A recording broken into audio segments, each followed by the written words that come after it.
Bakal capres yang belum mendaftar ke KPU menyisakan Prabowo Subianto yang juga belum mengumumkan siapa bakal cawapresnya. Pekan lalu disebut ada 4 nama yang kini mengerucut ke 2 nama. Lalu siapakah yang akan dipilih oleh Prabowo? Kita bahas bersama juru bicara tim pemenangan Prabowo, Andre Rosiade.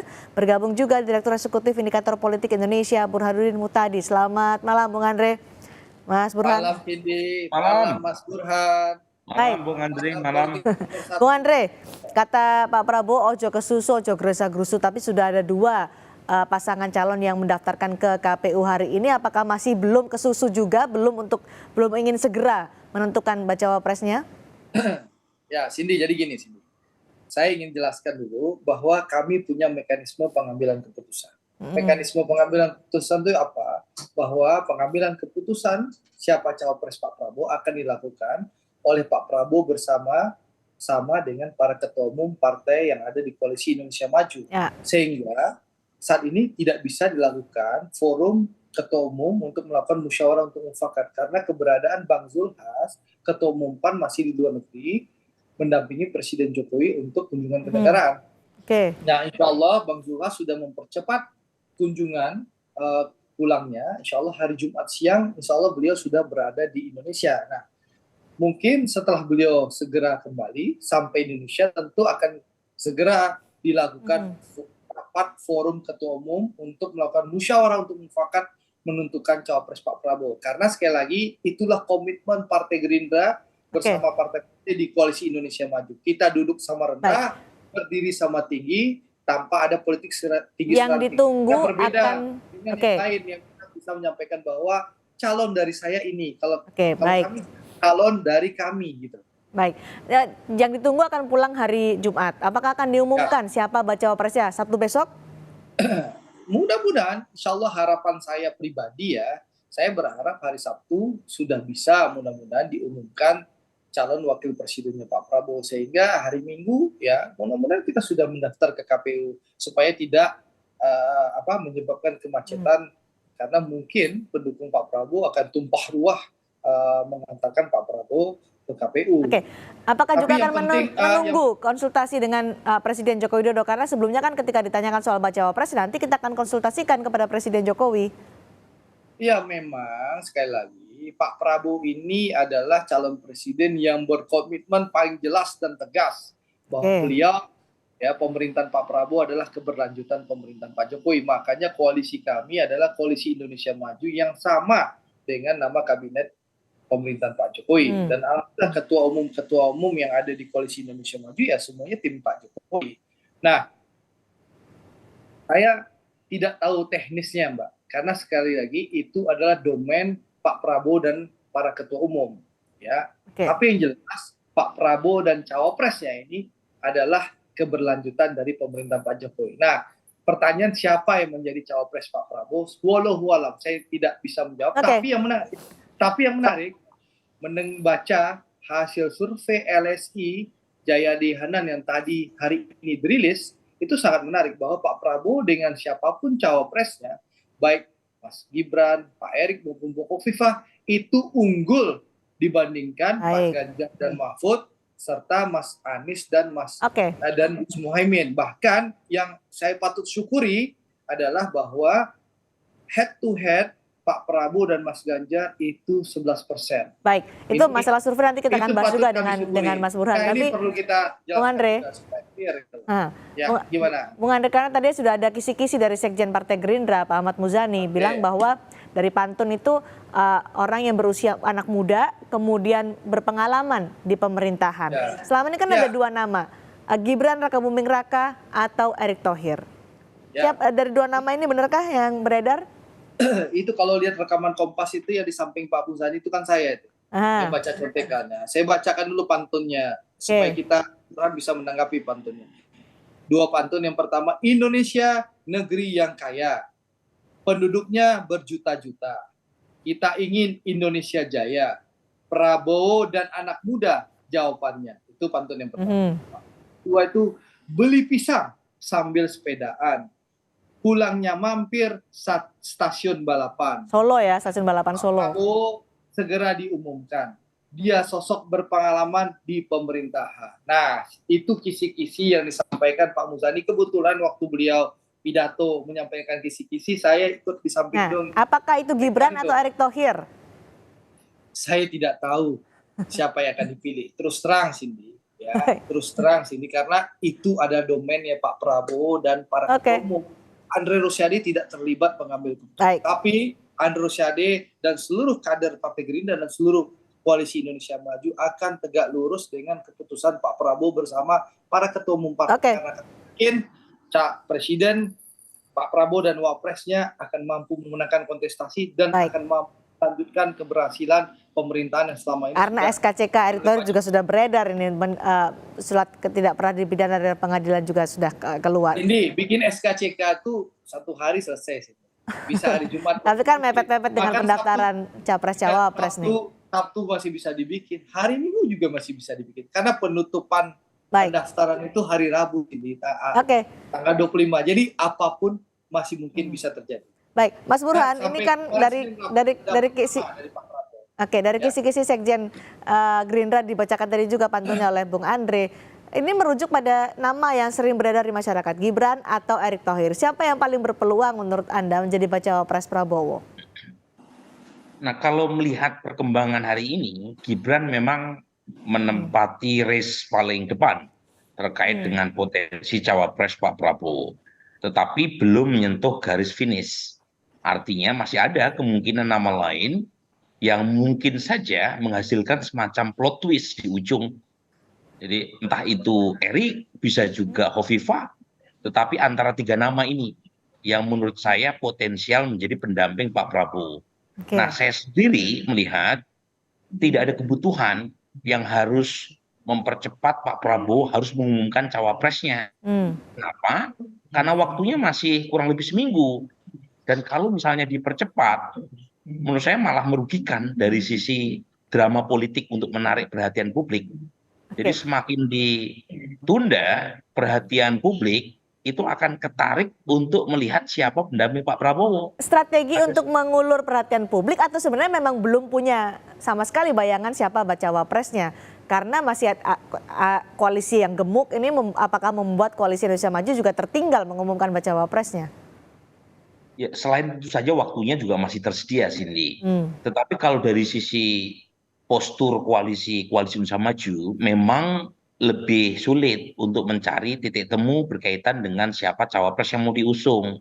Jadi berbeda misalnya dengan PD Perjuangan yang mengusung Mas Ganjar. Jadi koalisi pendukung Mas Ganjar itu pemegang saham mayoritasnya tunggal, PD Perjuangan. Meskipun ada partai lain, tetapi PD Perjuangan punya kuasa yang sangat dominan untuk menentukan siapa cawapresnya tanpa atau dengan dukungan P3, Perindo maupun Hanura. Nah, ini berbeda dengan koalisi Pak Prabowo. Jadi kalau dari sisi kursi paling banyak justru Golkar. Capresnya dari Gerindra. Sementara dari sisi elektabilitas cawapres paling tinggi ada di Erick. Tapi yang mengusung yaitu PAN, suaranya jauh di bawah Golkar. Golkar sendiri mengusung Pak Erlangga. Belum lagi Demokrat yang membawa Hovifah. Jadi sangat kompleks. Jadi saya pribadi bisa memahami, belum termasuk harus mungkin ada konsultasi dengan Presiden Jokowi yang makin memperpanjang proses pengambilan keputusan berkaitan dengan cawapres. Jadi menurut saya sih make sense ya kalau kemudian prosesnya lama. Toh waktu permainan belum selesai, masih menunggu minggu depan. Oke, kalau dari elektabilitasnya siapa yang paling berpeluang untuk mendampingi Prabowo menandingi Anies Mohaimin dan Ganjar Mahfud MD? Nah, kalau dari sisi elektabilitas memang Erick lebih tinggi. Tapi masalahnya adalah Erick dipromosikan hanya oleh PAN.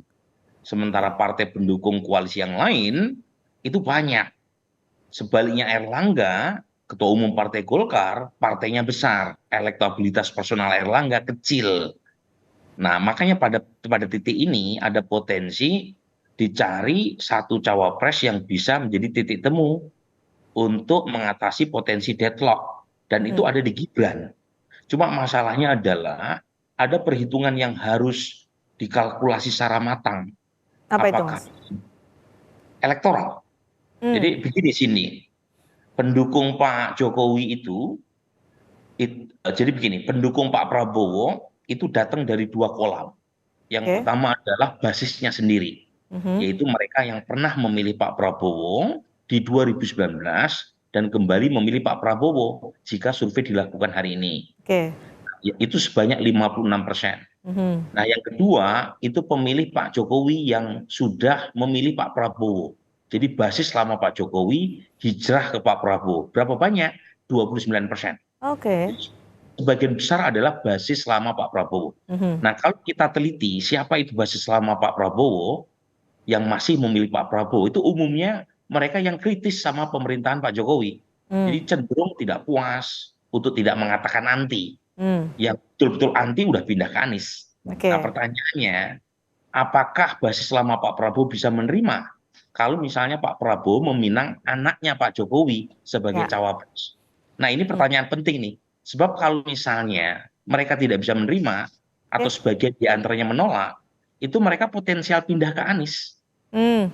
Antara pemilih baru yang diharapkan datang, Mas Gibran menjadi cawapres Pak Prabowo, itu harus dihitung berapa banyak yang datang dan berapa banyak yang pergi. Karena kalau berdasarkan survei hari ini, Cindy, sebenarnya tanpa pasangan pun Pak Prabowo udah unggul. Nah, jangan sampai pasangan itu justru sinerginya, kimiawinya negatif. Dan itu malah menjadi bumerang buat Pak Prabowo di kemudian hari. Kalau demikian, perlukah konsultasi dengan Joko Widodo, perlukah arahan dari Jokowi untuk bisa menentukan siapa bacawa pres Prabowo Subianto? Saya tanyakan ini karena beberapa kali kan selalu menyatakan kita akan berkonsultasi dengan Presiden Jokowi untuk menentukan siapa bacawa pres Prabowo. Ya, tanpa harus dikatakan udah jelas sebenarnya. Apalagi Presiden Jokowi juga masih di luar negeri ya. Selain argumen bahwa salah satu partai pendukungnya, ketua umumnya masih di luar karena menemani Pak Jokowi, itu sebenarnya sesuatu yang jelas tidak perlu diperjelas. Gitu. Menunggu Presiden Jokowi begitu? Konsultasi lah ya, mungkin bahasa yang tepat. Karena bagaimanapun Gerindra, kemudian PAN, kemudian PBB, termasuk juga Golkar adalah partai pendukung pemerintah. Dan kita tahu Pak Prabowo sekarang itu diposisikan sebagai bagian dari pemerintahan. Yang lirikan mata Presiden Jokowi belakangan lebih mesra ke Pak Prabowo. Jadi buat saya memang tak terhindarkan proses konsultasi berkaitan dengan penentuan cawapres yang melibatkan Presiden Jokowi. Oke, baik. Bung Andre, jadi yang ditunggu-tunggu tidak terburu-buru, ini hari Kamis, apakah menunggu hari Sabtu nanti yang diumumkan oleh Prabowo Subianto dan juga Koalisi Indonesia Maju, siapa bacawa presnya? Saya terus terang belum tahu, Cindy, karena forum ketua umum belum rapat. Ya, saya belum tahu apakah rapatnya Jumat atau Sabtu atau kapan. Karena Bang Zulhas diprediksi baru sampai ke Indonesia hari Jumat siang menjelang sore. Gitu. Nah, itu belum tahu. Tapi betul, sekali lagi pendaftaran itu tutupnya hari Rabu tanggal 25. Jadi memang tidak ada urgensi keterburu-buruan Pak Prabowo untuk mendaftar segera.